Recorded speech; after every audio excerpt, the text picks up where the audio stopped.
Hey, I'm Dr. Gwen, and I'm a clinical psychologist who's been empowering disabled and neurodiverse individuals, their families, and their support systems for over 20 years.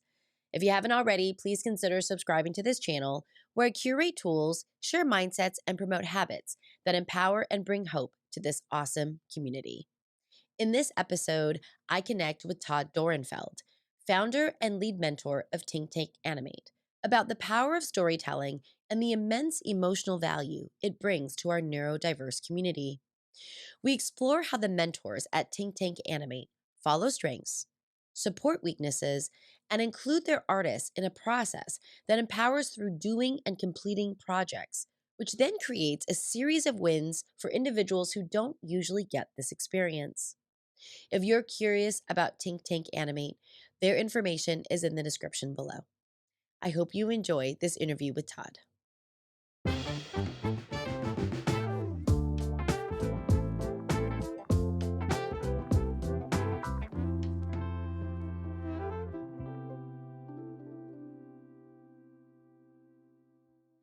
Welcome to the show, Tawd. How are you? I am excellent. Thank you for having me, Gwen. Oh my gosh, thank you so much for being here. Hey, before we get started, I'm wondering if you could share with the audience who you are and maybe just a little bit about your origin story. Okay, my name is Tawd Dorenfeld.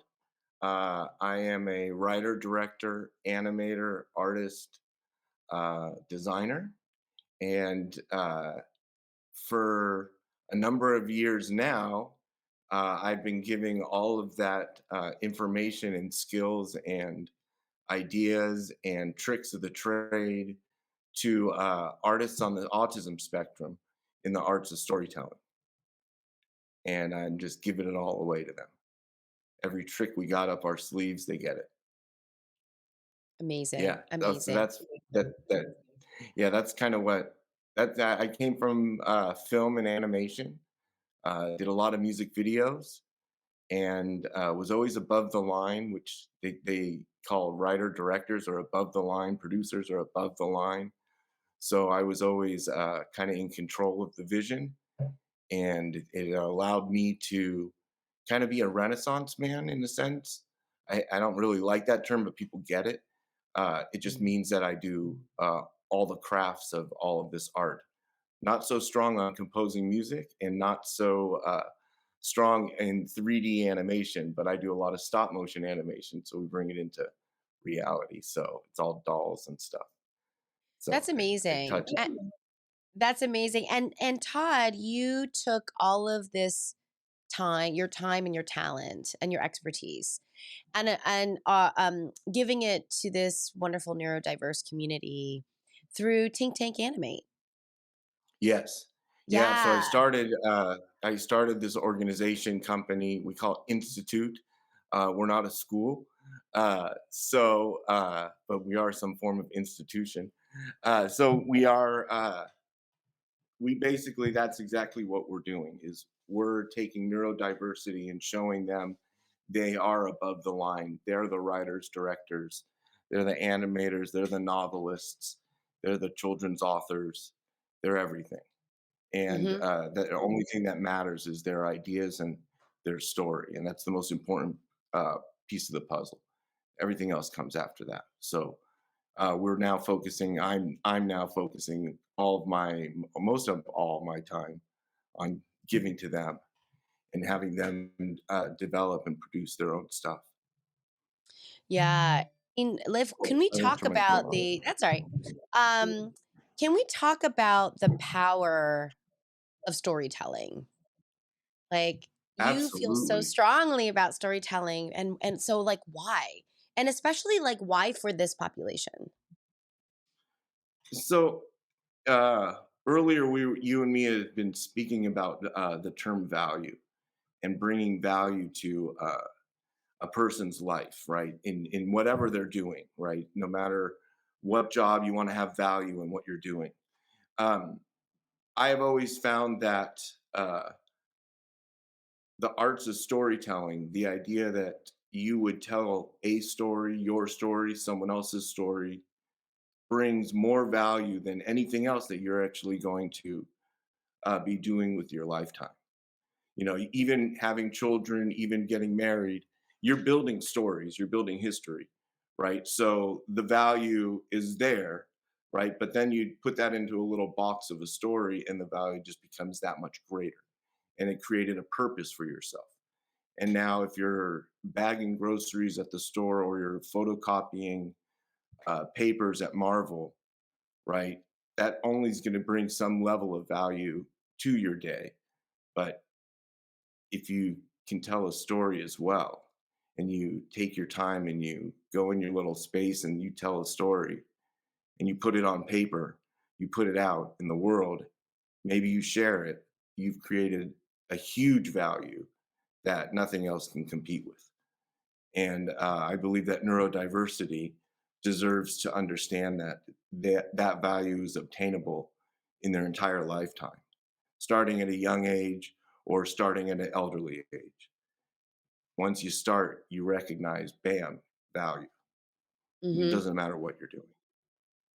Yeah, Yeah. and, the thing that, really speaks to me and resonates with me is the idea of, voice, having a voice, Mhm. using your voice, and Absolutely. how difficult that can be for this community.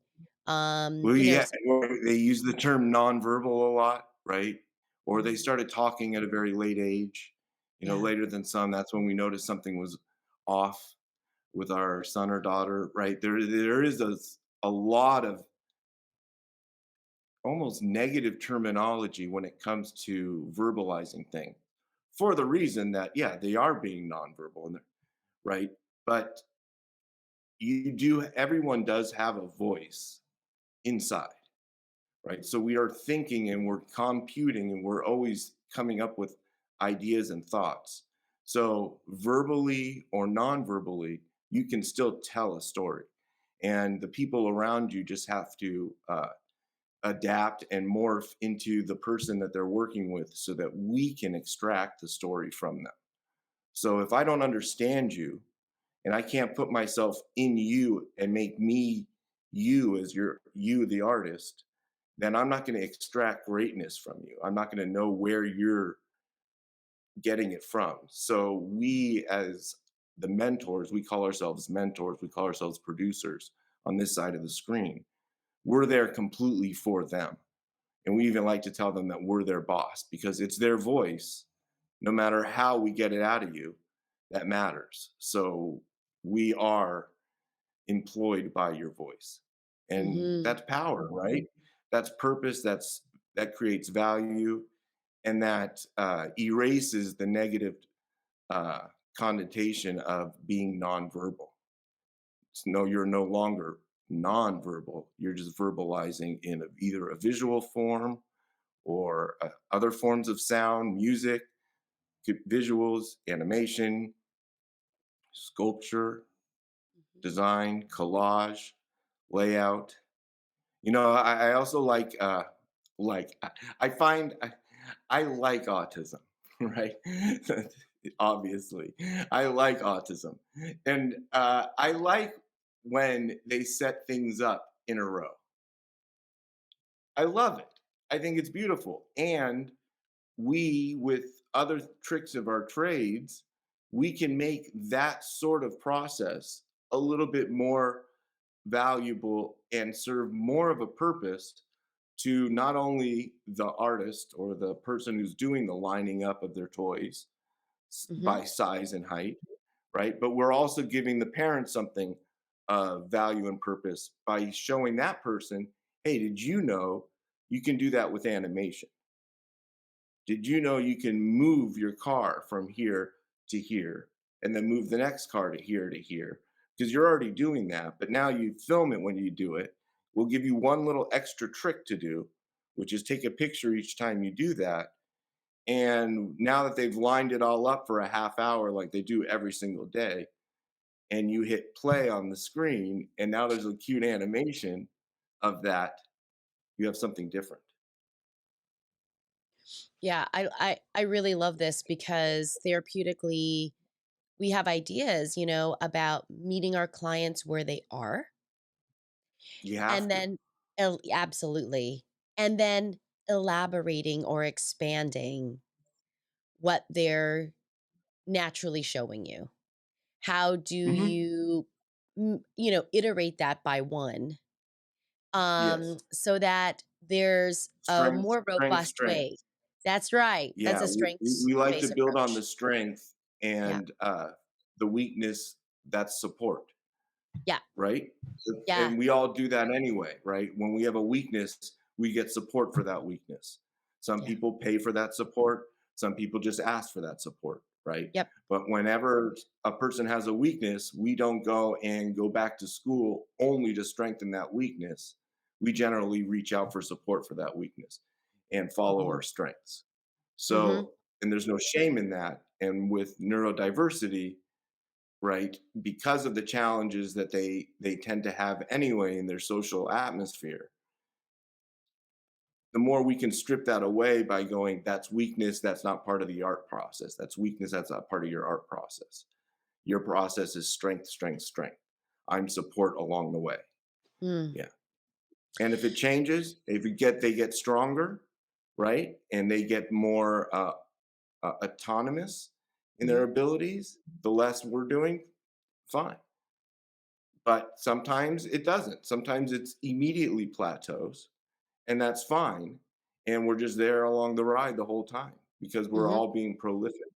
Because what matters, like I always say, is the idea, idea, idea. And if it takes us an hour to get the idea out of someone, it takes us an hour. That was an hour of figuring something out. It doesn't. It never takes an hour. Never. The minute we get on screen, we get this stuff out of these guys lickety split. They're ready. Yeah. They're ready. Every single one of them is ready to talk. Yeah. They're just Yeah. want you would say, "Hey, what do you want to?" They're looking at you like, "I can tell a story. I'm allowed," which is always the most amazing, interesting of all expressions when they come on screen. Is I'm allowed with a question mark. They're like, "I'm allowed to do this," and you can see it on their face, and you can hear it in their questions that they didn't know that they're allowed to have this much fun. That they didn't know that they're allowed to just write whatever they want. Yeah, it's a pretty magical place for them. Yeah, and that, sometimes what they wanna write about are their special interests. And Yeah. that for many, they are usually told to kinda lock that down a little bit because it Mhm. may be irritating to others, to hear about it all the time, or, it might not be interesting to others at the detail in which they understand something, and so I can see why they might get to this very safe space to use what they're curious about and interested in and to have no limits on that. Must be So, a and something very freeing interesting, experience. we do. We have kind of. We don't have very many, if any. I don't think right now we have anybody doing any project that is mimicking something they've seen, right? Like if they're really into Marvel and they're really into Spider-Man, nobody's making a Spider-Man movie at Tink Tank. So, and that's not because we're like, don't do it. We will let you, right? And it is kind of a let you thing because it is something we want to break in them a little, but in a good way. Mhm, Is you can do one fan project and a fan project, let's say you love Spider-Man. Yeah, you can do it. We can go all out on this. But the next one is not going to be Spider-Man because you're going to learn that you don't have to be Spider-Man. Through this process, you're going to learn that you might as well spend your time doing whatever else you want. Unless your interest is so strong on Spider-Man. And everyone around us right here are like, this kid could easily make the next Spider-Man. There's no question, right? We have artists that we think these things of, right? So, okay, so you can make the next Spider-Man. Well, that's great. You'll make this Spider-Man because everybody needs a spec script anyway to get into the business, right? So then now we can turn your hobby, this thing that everyone's like, oh my God, it's oh Spider-Man, Spider-Man, Spider-Man, right? He'll never be employed in this world. We want to get him employed in something. Spider-Man's driving us crazy. Well, why don't we focus that energy on Spider-Man? Create something spec for employment. And if it comes out nice and tight, then he can be employed in different facets of things because he's showing the spec work of Spider-Man. So now you could put him on a show of Spider-Man because his spec script, say, was so great, Mhm. right? So Mhm. it's not that we gear someone towards a career, but maybe if that's they're locked on that idea, that interest, well, then we have to go in that direction and show them what they need to build in order to be competitive out there. Yeah. Yeah, that's If they want great. to. Yeah. Yeah, that's fantastic, Todd. Todd, how do you find, I guess, for the clients that are coming to you and finding you, why Yeah. are they coming to you? Like, what are they wanting when they get to you? There's a I'd say there's a couple things that are similar and then a couple things that are a few things that aren't so similar. So the similarities uh, are generally I have an artistic son or daughter. I don't know what to do with them. How do that we do? They're so artistic and they're so interested in this, but I know nothing about this world, and it doesn't seem like the college avenues is going to work for these guys. Or right, the other thing that they're similar in is the term "you're making my son or daughter's dreams come true." And that happens at the most novice of levels to the most advanced of levels, right? So those two things are coming. They're coming to us and saying those two things very much so, and those are similar. And then people are coming to us for various other reasons that have to do still with them having an interest in art, right? Some kind of interest in art, even if it's a repetitive thing about looking at the same drawings, or if they only watch animated movies, right? People will come to us, well, they only watch animated movies, but he's not going to draw. Oh, well, we'll have him. Does he write? Well, we don't know yet. Okay, well, let's see if he writes. We always start with a book then, right? There's always, it doesn't matter what art you have in you, we're starting you with a story. So we have people who have done historical books. We have people who do creative or purely original books, movies. We take the books if the artist is interested or the writer is interested, we'll help them turn that into some kind of movie of that book or an audio drama of that book. There's always an extension that can be done. They can learn more, do more, have more value, and stay making quality stuff because we're their producers and mentors. So we also play cleanup crew for them so that everyone gets cleanup crew.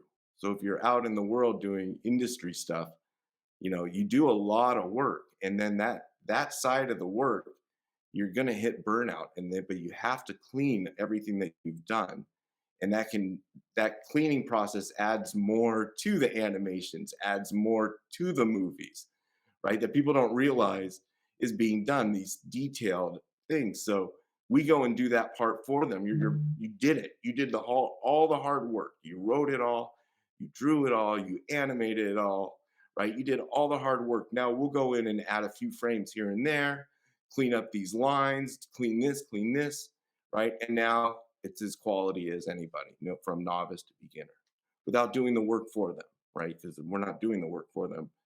They're our boss. It's our Mhm. job. We got to clean up after them. After the Yeah. party, you got to Yeah, clean yeah, up. yeah. No, it's great. I mean, I am a big fan of empowerment. And Yeah, this super empowered. process, yeah, this process is a very empowered process, starting from like you're the boss. Yeah, Um, what's your vision? Our yeah. job is to help you articulate that in a form or fashion that can be articulated, whether that's visually, musically, auditorily, whatever that is. Um, With a I completionist attitude, we have a very yeah. completionist attitude. We get everyone to complete. So our two most important things at Tink Tank is writing the story and then completing it. And those are the two things that matter.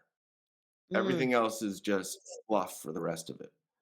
So we'll even say once you finished your, say you just did it, we have a writer's formula for neurodiversity that I wrote, that I created, works like a charm every time. So, but it's outline form.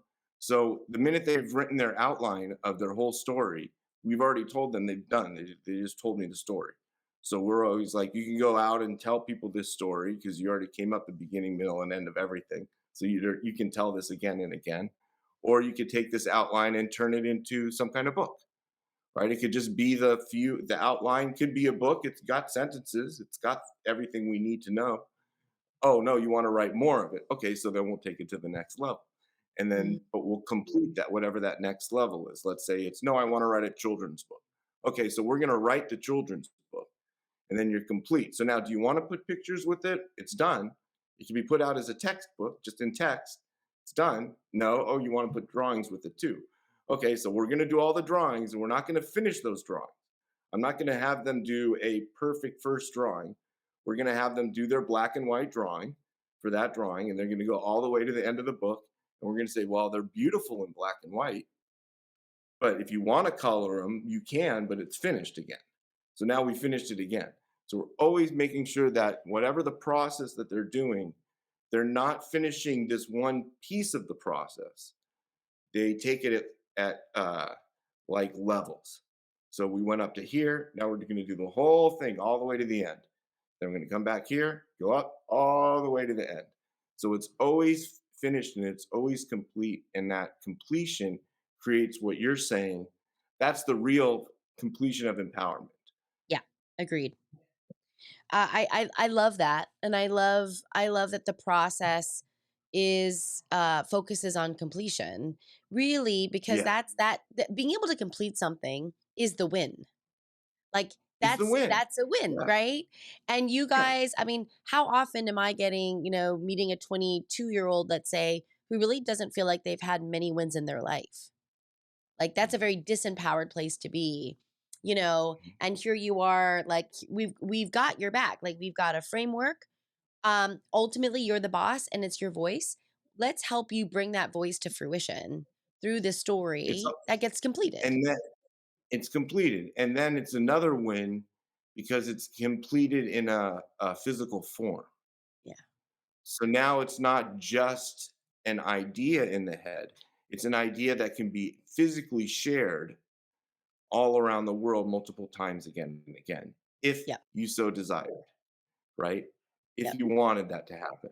Yeah, so you now get to spread that where generally you're also, which creates another form of empowerment, can also create, disappointment and, you know, sadness in the idea that, oh, no one's paying attention to me. But that's a whole nother, you know, it's a whole nother side of the artistic endeavor, the Mhm. idea of being appreciated for your art, right? So we also like to work with neurodiversity because there is more appreciation across the board. You don't have as much of a stuck up sense of what talent, art, and things need to be.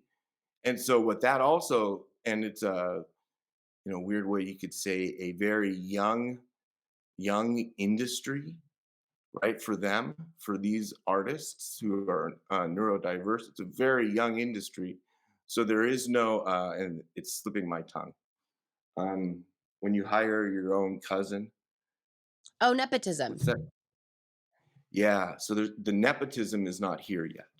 Yeah. Right, which is a great place to be in an industry, get in for the first 20 years, because after that, it's all gonna be nepotism. It's on the autistic families that have the autistic this and the right? Right. But right now, there is no nepotism, it's you're on the spectrum, we're shining a light on it, and so they are getting more appreciation, and then we get more appreciation, That's great. and And they ta and Mhm. they're forget it. Their ideas are as competitive and as amazing, if not more amazing at times, than anybody else's. So it's not even a thing of like uh, shining a light on something that doesn't deserve it.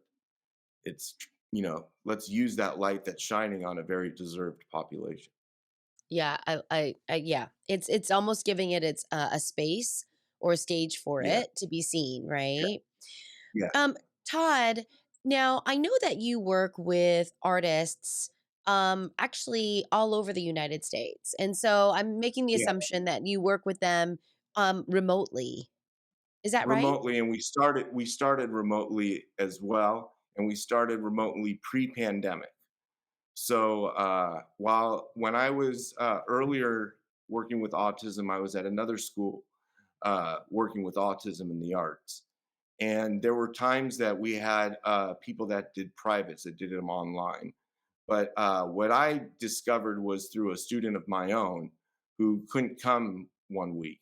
So I had him come online. And the process of me and him working online through Zoom really changed things for him and for me, especially. He became more vocal, he became even more engaged.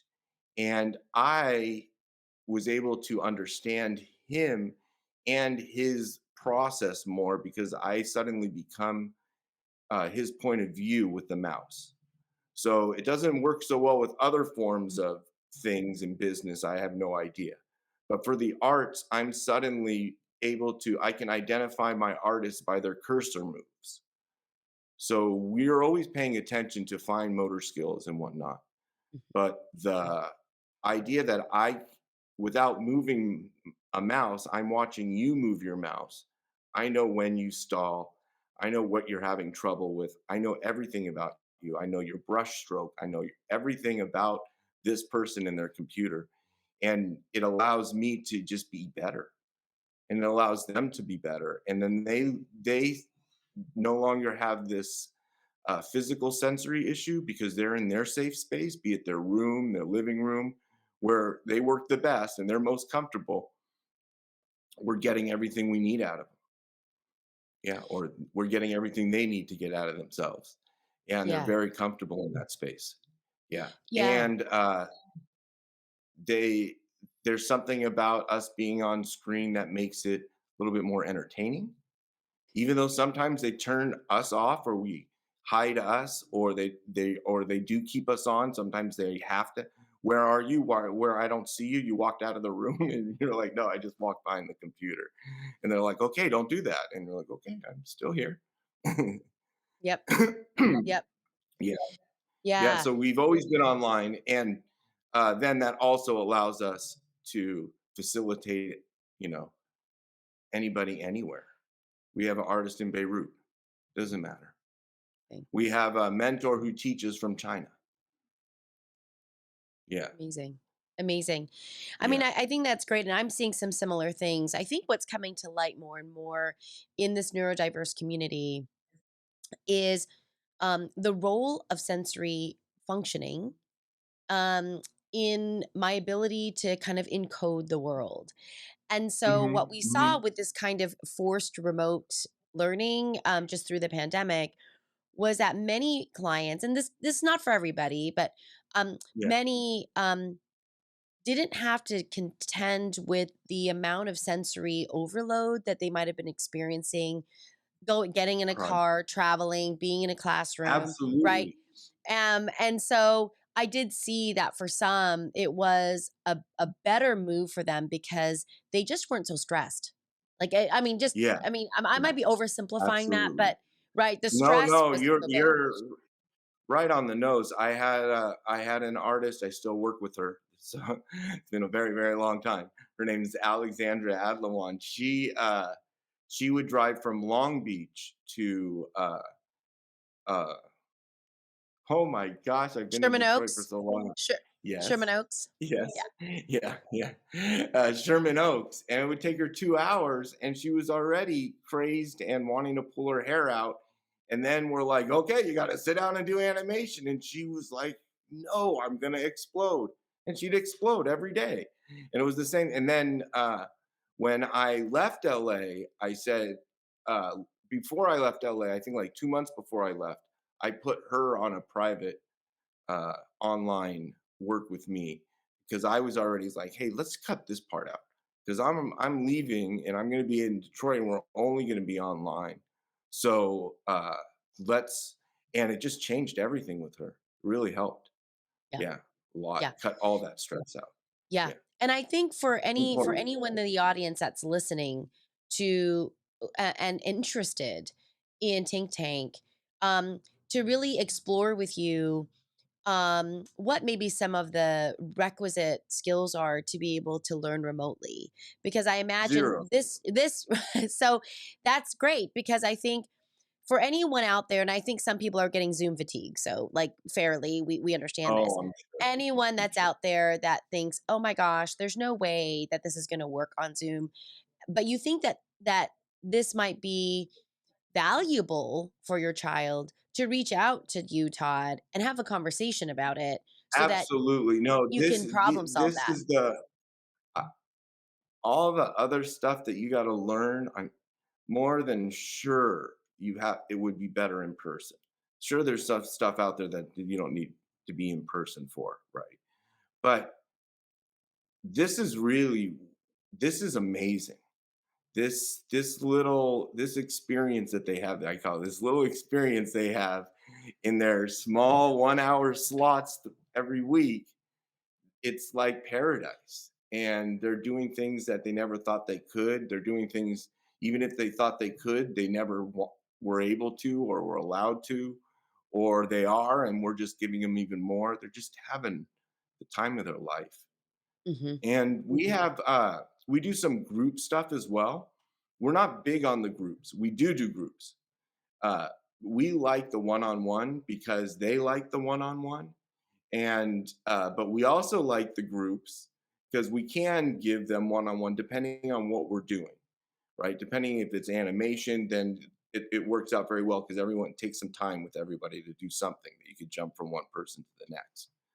The other thing with groups that I have found s- surprising is they really are starting to when we do the groups, they're considering themselves friends.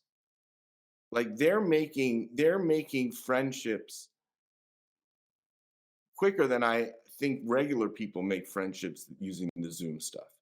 Like in Zoom, if you disappear, then I know you're my friend, right? But there's like for them, they're like, no, these are my friends now. And I'm like, okay. And there's something about that that I think the parents think is really special. Uh, the artists themselves don't know if it's special or not. They don't act like it's special. It's kind of funny. They act like it's the normal thing. These are my friends now. And we're all like going, you made friends. And they're looking at us like, yeah, that's my friend. Yeah. Yep. So I don't know. Something about the Zoom that, yeah. And then they can get upset with other people too. They've had arguments on Zoom with other group members, and it's kind of, you got to mediate that. But hey, they're also not in the same place, so it's actually easier, Mhm. and it actually becomes a little bit more of a normal argument in social life where they do have to just breathe and calm down and let it be and move on for the day. Yeah, and it Yeah, happens. yeah. I've seen it. Yeah, it almost Yeah. provides, I mean, I think as a therapist, I think a lot about introspection, the ability to look inward at yourself, which is particularly a challenge, I think, for this community. But how important it is in order for us to advocate and use our voices and to There's a lot communicate of our needs and wants, you know?